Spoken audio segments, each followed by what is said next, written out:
পাতি ওয়েল্ডিং করে দেয়, পাতির জয়েন্ট টয়েন্ট কিছুই দেখা যায় না বসার পরে, পুরা ফিনিশিং হয়, ছিঁড়ার কোনো চান্স থাকে না। দেখেন পাতিল আসলে তো পিতল দিয়া খোয়া দিয়া গলায় ধুন দেয় না, এই জায়গায় তো সেটা ওয়েল্ডিং করে দেয়, পুরা ফিনিশিং হয়। এই দেখেন কীভাবে ধুন দেখাই যায় না।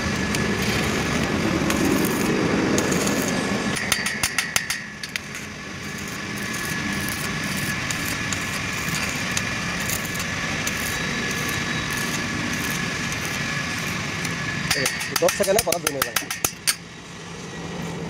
এটা ঘষার পরে ধরুন কোন জায়গায় আছে দেখার কোনো ক্ষমতাই নেই, একদম কিছু কোনো চান্স থাকে না, কিছু থাকে না, আর ছিঁড়ারও চান্স কম থাকে।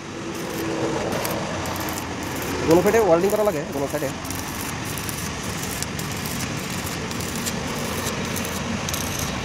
হয়ে গেছে।